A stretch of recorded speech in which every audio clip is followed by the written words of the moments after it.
मापन शिकलेलो आहोत। आणि कागद मापनाचा एक प्रश्न आहे, 1.25 रिम कागदांपैकी 15 दस्ते कागद छपाईसाठी वापरले आणि जर 3 डझन कागद खराब झाले असतील तर किती कागद शिल्लक राहिले? हा प्रश्न तुम्ही नीट वाचायचा, नीट समजून घ्यायचा, बरोबर आहे का नाही? आणि नीट समजून घेऊन हे सांगायचं मला 1.25 रिम, मला सांगा 1 रिम बरोबर किती कागद आहेत?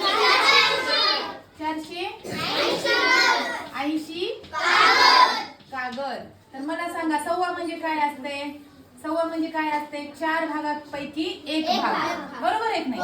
आणि हे झालं 1.25, काय झालं? हे झालं 1.25। आता यालाच कसं लिहितात माहितीये का? 1.25 लिहितात, बरोबर आहे ना?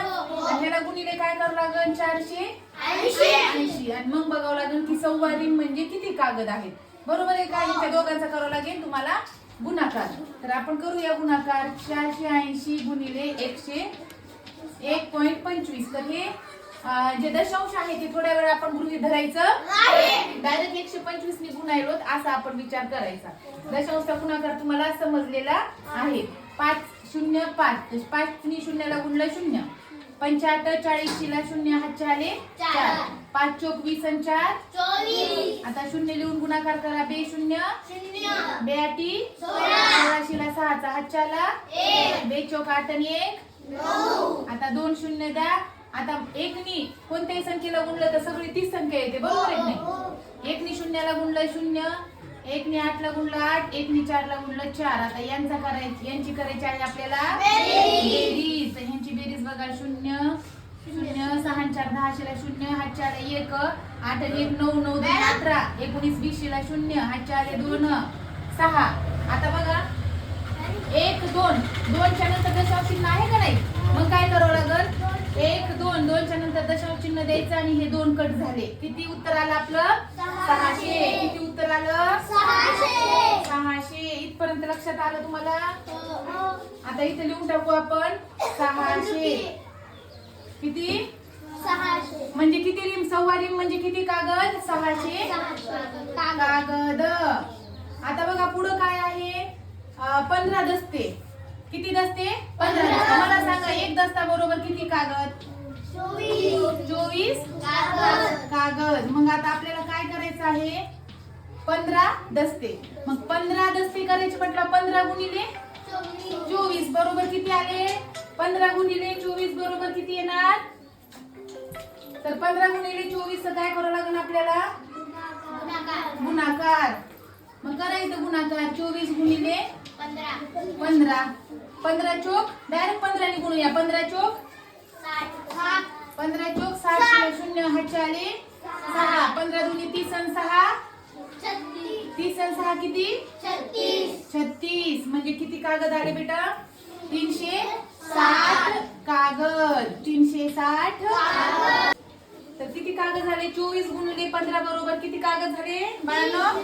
360 कागद झाले।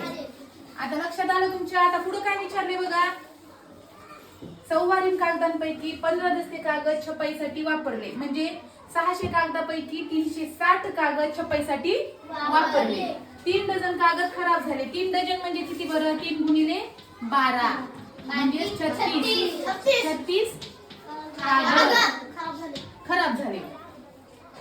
तर किती कागद शिल्लक राहिले? मग काय करावं लागेल? 600 कागदांपैकी 360 कागद काय छपाईसाठी वापरले आणि 36 कागद खराब झाले। मग ह्या दोन्ही कागदांची आपल्याला काय करावं लागेल? आधी बेरीज, 360 अधिक 36, 6 6 3 9 396। किती कागद झाले? 396 कागद ह्या 600 कागदापैकी वापरले गेले। काही चांगले राहिले, काही खराब झाले, पण वापरले ना आपण।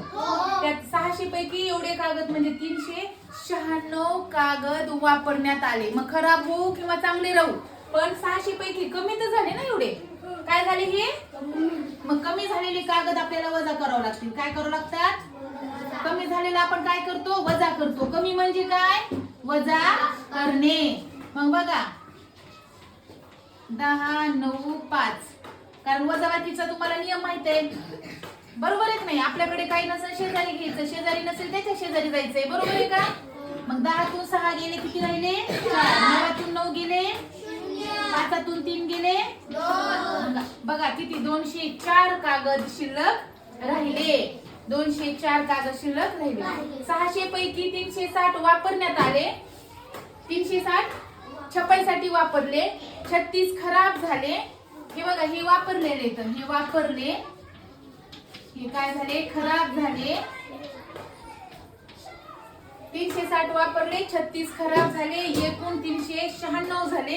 आता आपल्याला 600 एकूण म्हणजे किती होते, 600 पैकी 396 वजा करायची जी संख्या आली ते आपलं उत्तर असणार आहे. मग आपलं उत्तर बघा किती आहे, पर्याय क्रमांक 3 204 हे आपलं उत्तर आहे. स्कॉलरशिप मध्ये हा आलेला काय आहे प्रश्न आहे. तर आता पहिल्यापासून समजून घेऊ. सव्वा रिम कागद, मग आपण सव्वा रिम कागदाला 1 रिम म्हणजे 480 कागद लिहून घेतले एक भाग. मग त्याला कसं लिहितात गणिती भाषेत 1.25 लिहितात, बरोबर आहे. 1.25 लिहितात, त्याला 1.25 गुणिले 480 बरोबर 600 कागद झाले. त्यानंतर एक दस्ता होता, म्हणजे 15 दस्ते काढायचे होते आपल्याला, म्हणून 15 दस्ते काढण्याच्या अगोदर आपल्याला एक दस्ता किती आहे, एक दस्ता म्हणजे किती कागद हे माहित पाहिजे. मग एक दस्ता म्हणजे किती कागद बाळांनो, मग आपण काय केलं, आपल्याला तर 15 दस्ते काढायचे होते म्हणून आपण 15 ला 24 ने गुणलं, 360 कागद आले. मग काय केलं, शेवटी काय होतं, 3 डझन कागद खराब झाले असं प्रश्नात पुढे विचारलं होतं, पुढे सांगितलंय. तर मग 3 डझन कागद म्हणजेच 1 डझनाला 12 असतात. मग 3 डझनाला 12 ने गुणायचं, मग किती आले, 12 36 कागद आले. मग काय केलं आपण, 600 पैकी 360 आणि 36 कागद वापरण्यात आले. काही चांगले राहिले, काही खराब झाले, पण वापरले गेले. म्हणून आपण 600 मधून यांच्या दोघांची आधी बेरीज केली आणि ह्या बेरजेला 600 मधून काय केलं बाळांनो, वजा केलं. 600 मधून जेव्हा ह्या दोघांची बेरीज वजा केली तेव्हा उत्तर आलं 204. आणि हे 204 उत्तर आपल्या पर्यायामध्ये आहे किती नंबरला, 3 नंबरला. हे लिहून घ्या. याच्यासारखं दुसरं सोडूया आपण.